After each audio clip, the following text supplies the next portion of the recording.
It's a lot. It's huge. And it's all going to come crashing down. There's a lot of meat on that bone. Marketplaces rip the meat off that bone and pass those efficiencies and those margin savings to the customer. If I were them, what I would do is then reinvest and say, I'm going to go and now embrace the marketplace on the commoditized stuff. Right. Because guess what? My core business is actually somewhat protected. So I should build a moat. We've spoken a lot about B2B and the different things going on in B2B. But even more than, we've got like a $20 trillion economy. They say healthcare is 15% of that. So it's maybe $3 trillion. Consumer retail in the US is $2.5 trillion. Okay. B2B distribution is $6 to $8 trillion. I don't think people understand the magnitude of how big this is. And you now have four big tech platforms, four of the biggest companies in the world in B2B. You have Amazon, $10 billion GMV run rate, growing at 20% a month, not a quarter, not a year, a month. You have Walmart in B2B, actively in B2B, not just saying we're getting into B2B, in B2B. eBay, $4 billion GMV business. In B2B. In B2B. And lastly, Alibaba. Oh, just the biggest. By the way, Alibaba, which has $800 billion in GMV in China. Amazon in total has $277 billion in GMV. It's 2 to 3 times the size of Amazon, basically from just one market in total throughput. They're here. They bought a company called OpenSky about a year and a half ago, turned it into basically Alibaba B2B in North America. And they've done a deal with Office Depot, and they're making a push. 4 of the biggest companies in the world in B2B distribution. You have $6 to $8 trillion market across 15 to 20 different verticals. That's everything from industrial supplies, office supplies, electrical supplies, medical supplies. Actually, the biggest B2B distributors are medical supply distributors, dentist supplies, building materials, metal supplies, chemicals, plastics. I don't know. There's a few in there I'm forgetting. It's a lot. It's huge. And it's all going to come crashing down. Here's why.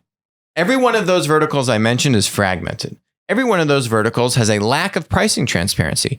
Every one of those verticals has very commoditized products, where at least 40% of the stuff me as a business customer am buying, I share no brand affinity with those manufacturers. A lot of it's availability and price and making sure I get the right product on time. Yes, exactly. Is it an efficient buying process? Am I getting the best deal? Is it trustworthy? And guess what? That is where marketplaces thrive. What are the 2 key value props of a marketplace? The widest product catalog selection. So now that gives me the most efficient buying process, because now I don't have to go and shop around. How many times, if you're a B2B customer, do you call up somewhere, they give you a quote, they only have 8 of the products? Actually, a lot of the time, you need to go now chase down 2 other people for the 2 other products, or they got to call you back in a couple hours. It's a waste of time. It doesn't need to be working that way, especially if you're a small business customer and you're working from 8 in the morning till 6 o'clock at night, and then you're on the job. How are you going to now source all this stuff on your own? A lot of these kind of small business customers end up doing it after hours when they have to go and try to find this stuff. Right. So it's actually much better for their schedule. A.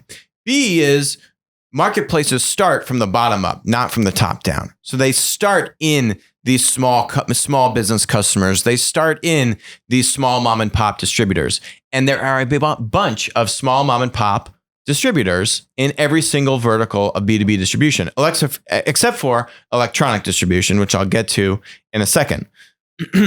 But so you've got small fragmentation on the demand, on the supply side. And then the big kahuna is you have no pricing transparency.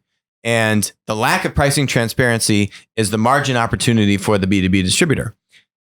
There's a lot of fat in this industry. If we look at a Grainger's SG&A, their SG&A and fulfillment warehousing costs are probably about 30%.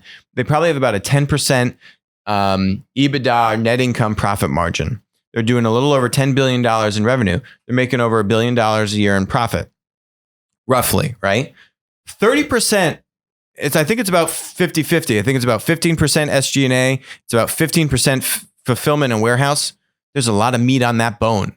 Marketplaces rip the meat off that bone and pass those efficiencies and those margin savings to the customer. So now, when you bring pricing transparency into the situation, not only do they run more efficiently, but then you're ripping out the margin and giving it to the customer. So the Avnets, the Arrows of the world in the electronic industry definitely have less than a 10% SG&A. So they're running much more efficiently. Okay.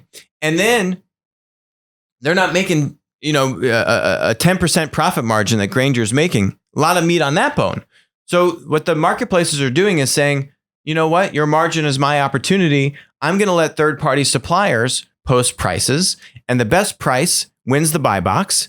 And then that's what the customer is going to buy. And so now I don't need all these contract agreements with mid to large size customers. I embrace the spot buy, right? And the spot buy is literally the marketplace always has it available, so you don't need the contract for these common commodity type items. Yes.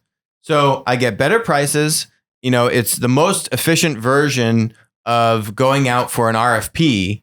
Basically, you're having an RFP happen every second with hundreds of suppliers competing on the prices at every moment in every time.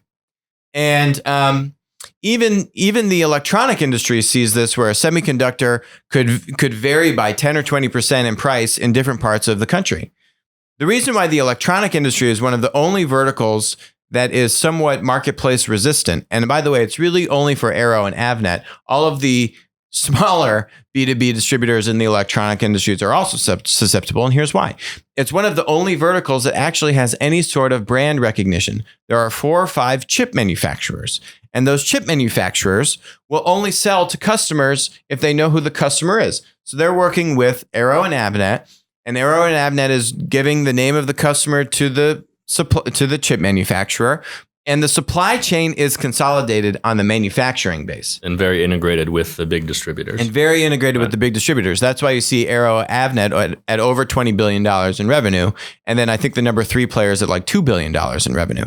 The smaller players are selling the commoditized stuff, which is also susceptible to marketplace disruption because it's commoditized, it's pack and shippable, it's capacitors, it's passives. No one cares who the manufacturer is.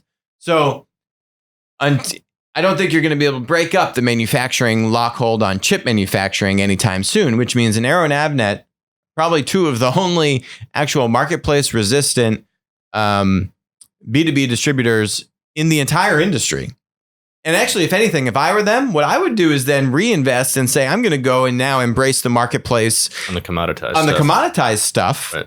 Because guess what? My core business is actually somewhat protected. So I should build a moat called a B2B marketplace and actually just commoditize the complement, commoditize the stuff that's just going to go away anyway to a marketplace.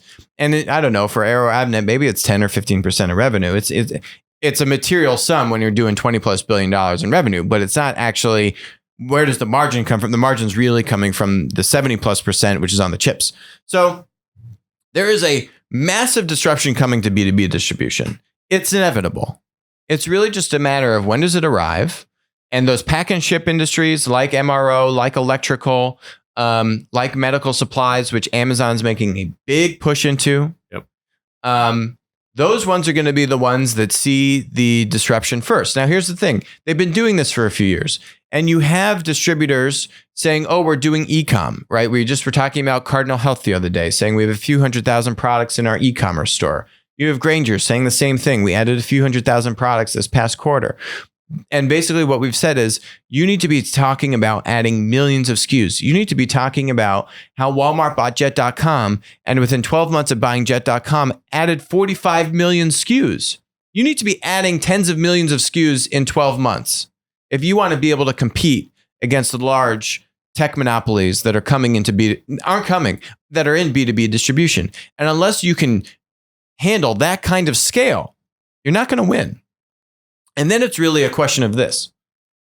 Does the marketplace own a minority position? Is it 40% of the market? Is it 60, 80% of the market? And then what are the distributors owning? And so you're already seeing not just small mom and pop B2B distributors selling on Amazon with other pseudonyms. Yep. I know of multiple large billion-dollar distributors selling on Amazon right now with other names. And you don't know that it's them, but they're selling, and they may not be selling hundreds of millions of dollars, but I know they're selling tens of millions of dollars in products right now. And what they're saying is, oh my God, I'm actually making great margin on this stuff. People are buying things that I don't sell in my core business. So they see it as incremental revenue, and that's the hook. That's how every marketplace gets you. And that's why no matter what industry consortium pulls together and comes together and says, we're never going to work with Amazon, we're going to shut Amazon out, it just won't work because there's too much fragmentation on the supply side. There's no brand affinity on the manufacturing side to the customer. It's commoditized products, many of which are pack and ship. And you're going to be able to say, I can make incremental revenue.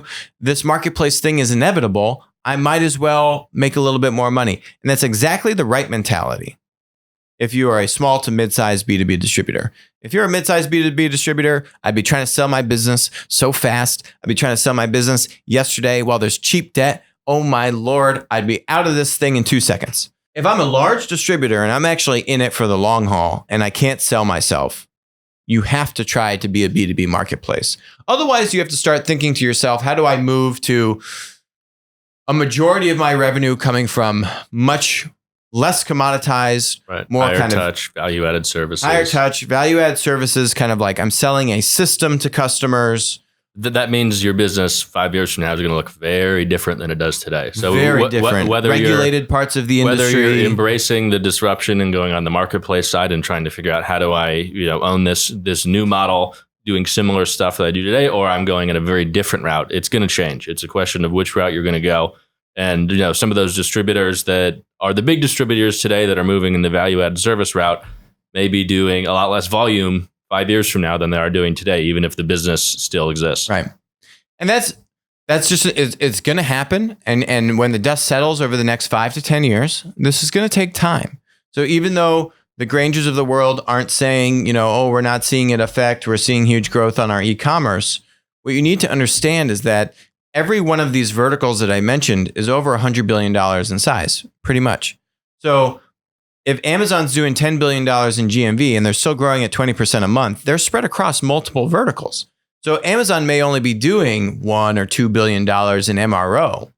And they're starting with the small to mid-sized customers, but they are winning large customers like Stanford, which should be very scary to large distributors because that's a very value-add service, high-touch type of customer, and they're still winning them and putting a couple extra bodies on the account to get Stanford the stuff that they need. So I think when you really start to see it impact the distributor's earnings, when they might miss 1 or 2 quarters in a row, I think you're still a couple of years away from seeing that. And they're going to be able to start doing digital advertising, which they've never done. Like they actually just started doing this in the past year or two. And they're going to be able to acquire some mid-sized customers, fine, and build an e-commerce business. But the e-commerce business model will never beat the marketplace model. Hi, this is Alex Mozed. Thanks for joining us on Winner Take All. If you enjoyed the content today, which I bet you did, please comment, subscribe, and definitely message me on Twitter when we're doing live streams. Also, please note, all opinions expressed about stocks or public companies on the show are exactly that, opinions. This is not investment advice. Don't act on it. WisdomTree licensed Applico's Platform Insights data product to aid in the creation of the PLAT ETF. Thanks for joining us.